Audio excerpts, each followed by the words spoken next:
ఏమనుందంటే, కాబట్టి రాజు అచ్చటికి గుర్రములను రథములను గొప్ప సైన్యమును పంపి రాత్రి వేళ వచ్చి నలుగు దిశల పట్టణమును చుట్టుకొనగా, పగలో ఒకవేళ మోహరింప చేస్తే లేకపోతే రౌండ్ అప్ చేస్తే ఆ సమాచారం ఎలీషాకి వినబడి ఎలీషా ఎడకన పారిపోతాడేమన్న ఉద్దేశంతో సిరియాలో ఉన్నటువంటి గొప్ప సైన్యం అంతటిని కూడా ఎలీషా ఉన్నటువంటి పట్టణము చుట్టూ కూడా మోహరింప చేసినట్లుగా రాత్రికి రాత్రి వాళ్ళందరూ కూడా పక్కా ప్లాన్తో వచ్చారు.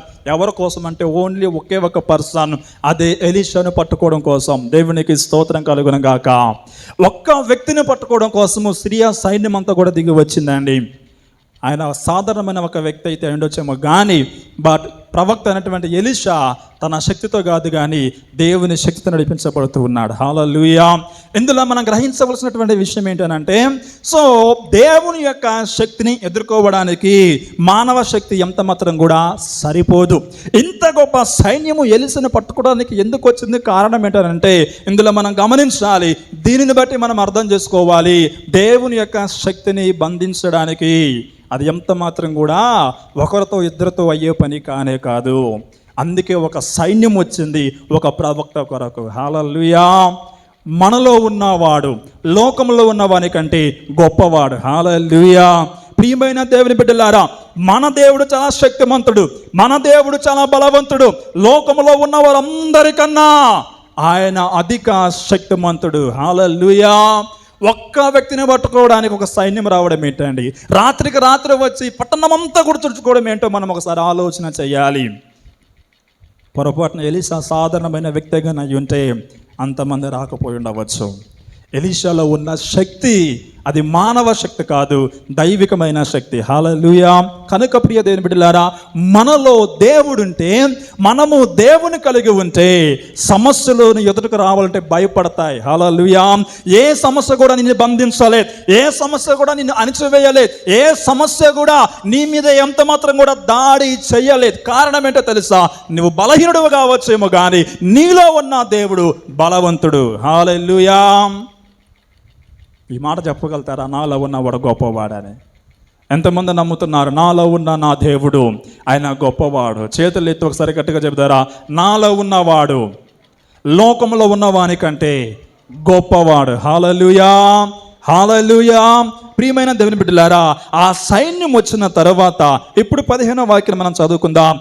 దైవజనుడైన అతని పనివాడు పెందలకడే లేచి బయటకు వచ్చినప్పుడు గుర్రములు రథములు గల సైన్యము పట్టణము చుట్టుకొని ఉండుట కనబడెను.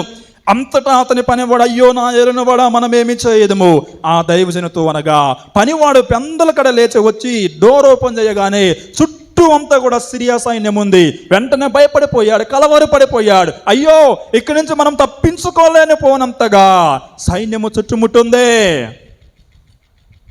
ఏమి చేయాలా అర్థం కాక ఎలీషా కాడికి వెళ్ళేసి చెబుతూ ఉన్నప్పుడు ఎలీషా ధైర్యాన్ని ఇస్తూ ఉన్నాడండి. ఆయన అంటున్నటువంటి మాట, చక్కని మాట, 16వ వచనం. అతడు భయపడవద్దు, మన పక్షమున ఉన్న వారు వారి కంటే అధికులై ఉన్నారని చెప్పి. దేవునికి స్తోత్రం కలుగును గాక. హల్లెలూయా. మనలో ఉన్నవాడు గొప్పవాడు. పిరికితనాన్ని ఎంత మాత్రం కూడా దేవుడు మనలో ఉంచాడు. దేవుడు మనలో ఉన్నప్పుడు, మనము దేవుని కలిగి ఉన్నప్పుడు మనలో ఉన్న పిరికితనము పారిపోతుందండి. అందుకే 2వ తీమోతికి రాసిన పత్రికలో పౌలు గారు ఏమంటాడు అనంటే, పిరికితనము గల ఆత్మను దేవుడు మనకి ఇవ్వలేదు. హల్లెలూయా. ఇంద్రియ నిగ్రహ గల శక్తి కలిగినటువంటి ఆత్మను దేవుడు మనకు అనుగ్రహించి ఉన్నాడు. దేవునికి స్తోత్రం కలుగును గాక. కొంతమందిని చాలా దానికి భయపడిపోతూ ఉంటారు, చాలా వాటికి భయపడిపోతూ ఉంటారు. ప్రియ దేవుని బిడ్డలారా, కారణం ఏంటో తెలుసా?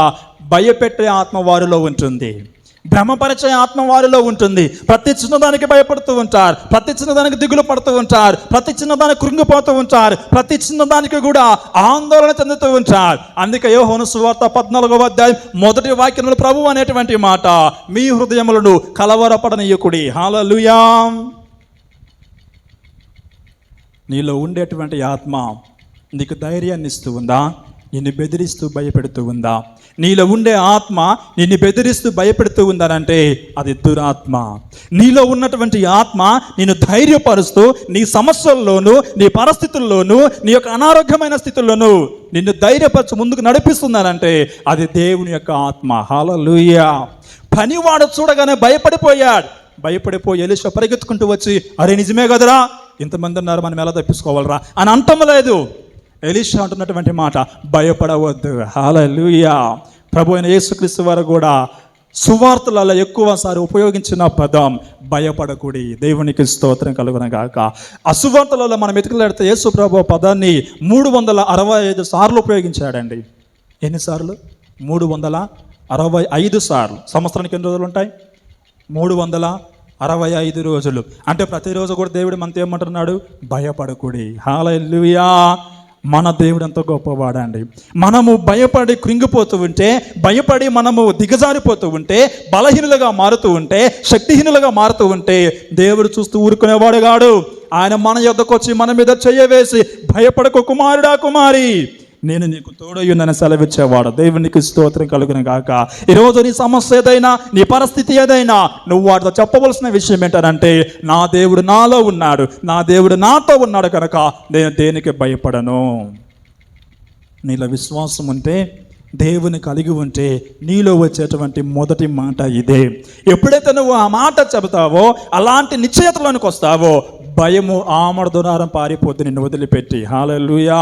సో ప్రియమైనటువంటి వారలారా, ఎలీషా చెబుతున్నటువంటి మాట భయపడవద్దు. ఒక వాక్యం మనం చదువుకుందాం. మీరు దిగులు పడకుడి, ధైర్యము విడవకుడి, అశ్షూరు రాజుకైనను అతనితో కూడిన సైన్యమంతటికైనను మీరు భయపడవద్దు, విస్మయం ఉండవద్దు. అతను కలిగి ఉన్న సహాయం అంటే ఎక్కువ సహాయం మనకు కలదు. మాము సంబంధమైన బాహువే అతనికి అండ. మనకు సహాయము చేయుటకును, మన యుద్ధములు జరిగించుటకును మన దేవుడైన యెహోవా మనకు తోడుగా ఉన్నాడు. హల్లెలూయా. చప్పట్లు కూడా దేవుని యొక్క నామాన్ని గట్టిగా మహిమపరుద్దాం. ప్రియ దేవుని బిడ్డలారా, ఇక్కడ మనం గమనిస్తే రాజు చెప్తున్నటువంటి మాట ఏంటి అని అంటే, మీరు దిగులు పడవద్దు. దేవుడు చెప్తున్న మాట కాదండి, ఇశ్రాయేల్ రాజు వారితో చెబుతున్నటువంటి మాట.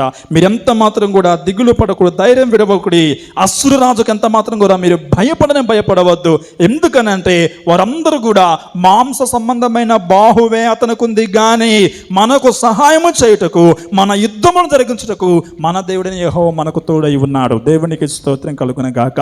నీ ప్రతి సమస్యతో పోరాడేది దేవుడే, నీ ప్రతి పరిస్థితితో పోరాడేది దేవుడే, నీ ప్రతి భయముతో పోరాడేది దేవుడే. నువ్వు చేయవలసింది ఒకటి, నీ జీవితాన్ని ఆయన చేతులను పెట్టడం నేర్చుకోవాలి. అందుకే మత్తయి సువార్త 11వ అధ్యాయం 28వ వచనంలో ప్రభు చెప్పేటువంటి మాట, నీ సమస్త భారమును నా మీద మోపము, నేను నీకు విశ్రాంతినిస్తాను. ప్రియమైన వారలారా, మన జీవితాన్ని మనం దేవునికి అప్పగించుకోక, మన జీవితాన్ని దేవుని చేతిలో పెట్టుకోక, ఈరోజు మనము పిరికితనము గల దురాత్మకు మనము అవకాశం ఇచ్చి ప్రతి చిన్నదానికి మనం బెదిరుకుంటూ ఉన్నాం, భయపడుతూ ఉన్నాం. అందుకే సమస్య నీ మీద డ్యాన్స్ వేస్తుంది, మామూలు కూడా కాదు. పరిస్థితి నీ కుటుంబంలో నాట్యములు ఆడుతున్నాయి. కారణం ఏంటనంటే, నీ కుటుంబంలో చోటు లేదు దేవునికి, నీ హృదయంలో దేవునికి చోటు లేదు. అందుకే ప్రతి చిన్నదానికి కూడా నువ్వు భయపడుతూ ఉన్నావు, బెదురుతూ ఉన్నావు. రాజ్యాలను గడగడలాడించినటువంటి దేవుడు, రాజులను సింహాసనములు దింపినటువంటి దేవుడు ఈరోజు నీ పరిస్థితిని పారద్రోలలేడా? నీకు కలిగినటువంటి ఇబ్బందులు పారద్రోలలేడా? నీకున్న సమస్యలను పారద్రోలలేడా? నీ సమస్యలు నీ కాళ్ళకి తీసుకొచ్చి పెట్టలేడా? హల్లెలూయా. దేవుడు చేయగలడు, కానీ నువ్వే అవకాశం ఇవ్వడంలే. ఏం చేయట్లే? నువ్వే అవకాశం ఇవ్వడంలే. ప్రియ దేవుని బిడ్డలారా, అక్కడ మళ్ళా వద్దాం. ఎలీషా పనివాడితో అంటున్నటువంటి మాట, నువ్వు భయపడవద్దు, మన పక్షంలో ఉన్నటువంటి వారు వారికంటే అధికులై ఉన్నారు.